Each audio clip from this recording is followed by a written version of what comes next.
may be over 50, but there are limitless opportunities to get out and about and have some fun. Welcome to the show. I'm Carol.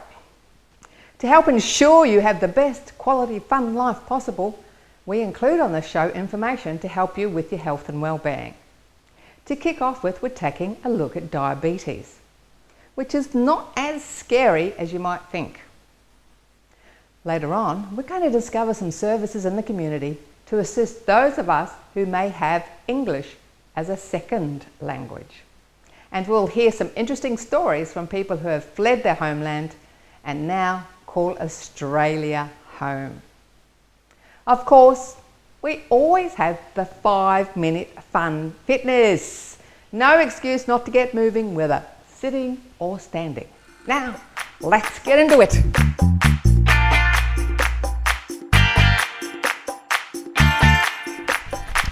Once we hit 45, our risk factors increase for developing diabetes.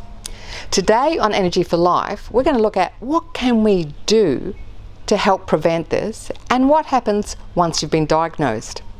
Our guest today is Credentialled Diabetes Educator Camilla Barr. Hi Camilla, welcome back to Over 50 So What?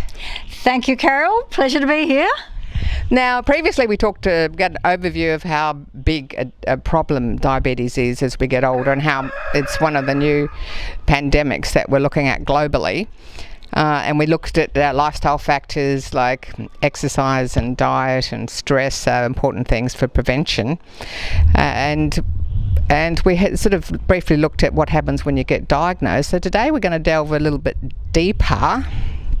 Can we really look at those risk factors? Certainly. So your risk factors are 1, your age, 2, your DNA, where did you come from, what country were you born in, whether you've got weight on, you're obese or you are overweight, what lifestyle factors are you sedentary, do you have a sit-down job, are you sitting down at home, you've given up physical activities that you used to do, and whether you're smoking is another one. Smoking is a big one.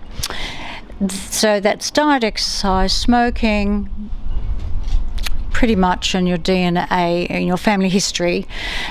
Sometimes you may have had, if you're a woman for instance, you may have had gestational diabetes in the past. That adds to your risk factor.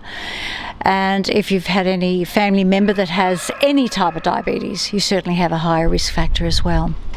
Can you tell us a bit more about how smoking affects diabetes? Oh yes, so they now know that smoking increases your risk by 30 to 40% of having diabetes. And it's really interesting because smoking, we've known, has led to coronary artery disease, or it's led to heart attacks and strokes and that sort of thing. But we never really associated it with diabetes before. But when you look at the pathophysiology or the mechanisms of what happens when you have nicotine in your system, it actually deteriorates the vascular system so much that and increases insulin resistance, so you're no longer able to use the glucose and get it into the cells, so it just keeps rising in the bloodstream. Now, you mentioned insulin resistance there, and there's actually 2 primary reasons that people develop diabetes. Can you just go through those? The 2 main reasons people develop diabetes is when you look inside the body, you've got a person who may have a pancreas that's not producing enough insulin, and this could be a progressive thing over time due to a number of reasons, or they may have visceral fat. If you think of people who are overweight, you can see that they've got subcutaneous fat, so that's the fat just underneath the skin. But if we look a little deeper, we then see fat around the cells, we see it around the organs, we see it around the kidneys, the heart, we even see it in parts of the brain. So if there is fat, like if you look at a leg of lamb, it's got the fat on the outside. It's very hard then for the insulin to get the glucose through that fat into the cells. So you have a resistance. So insulin resistance is one cause, and as I said, the pancreas produces less insulin, so then that can be insulin insufficiency. They're the 2 main reasons. Now, another thing is, we did mention to the viewers that there's an assessment tool that we'll put the link on the website. They can do a little quick self-assessment. And we talked about getting regular blood tests. Now, and once you've been identified that you're pre-diabetic, can we just go through the steps of maybe different kinds of medication? Or I think a lot of people are scared they just go straight to getting a needle. Yes, that is true. And if you have type 2 diabetes, it's very unlikely you'll go straight to going to a needle unless you've come in a situation where you've had to go straight to intensive care unit. Then they will put you on insulin, but you'll probably be weaned off that by the time you go home or shortly after. So there's a lot of oral medications you can go on to reduce your blood glucose levels. Understand that these have different effects throughout the body. So they may have effect on the stomach to reduce how quickly the glucose is digested and goes into the bloodstream, or it helps the pancreas produce more insulin, or it helps the pancreas insulin be more sensitive to get through into the cells and store it in the cells where it's safe. But sometimes it takes a long time, if at all, you go onto insulin.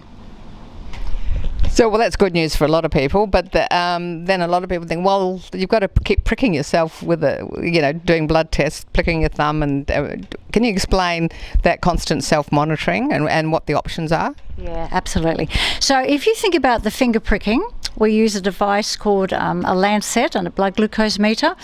Now, if you think about needing to check the tyres on your car, you would have to stick that little thing into the tyres, whatever it's called, and you get a reading. This is the same thing. It's a tool. All it does is check your blood glucose levels. So the idea of checking the blood glucose levels is to make sure that perhaps what you're eating is actually is enough to keep your blood glucose low enough to be within a safe level. So understanding that this will give you a tool to be able to check your blood glucose levels. You don't have to do this forever. This is really important when you first get diagnosed, perhaps, or a little bit if your situation changes and your blood glucose suddenly starts to spike, then you would have to check again. Yeah, so it's a tool. Think of it as a tool. Now, there is another way of monitoring your blood glucose levels, which I had never heard about until you just told me this morning. So would you let the viewers know about it? It's pretty fascinating. Yeah. So there's a few companies now that are making what we call a continuous glucose monitoring. The beauty of this is that you put a sensor in your arm, or have your diabetes educator put a sensor in your arm, and you can do it yourself.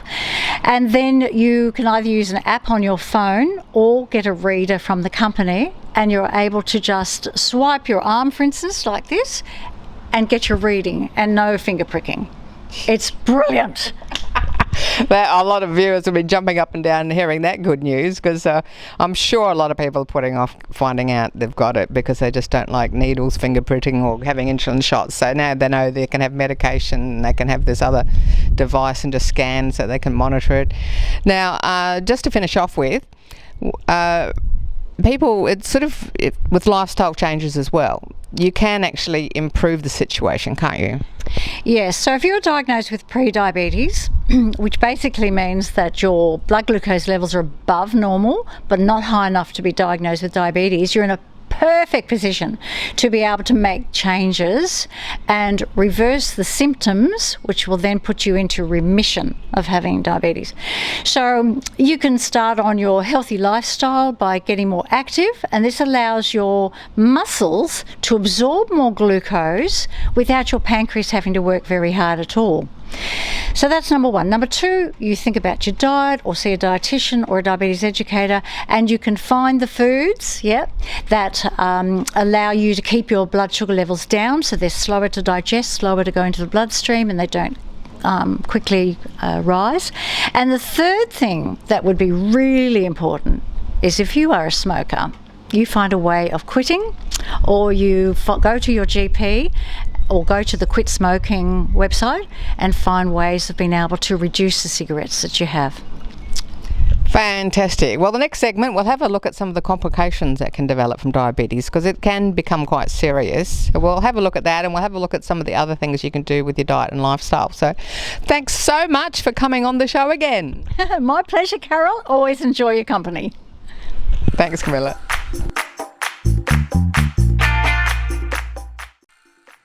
Thanks for watching our TV show. Be sure to hit subscribe and then you'll never miss an episode. Jump on Facebook, join our group, get in on the fun, fitness, wellness and inspiration. I'm Carol, over 50. So what?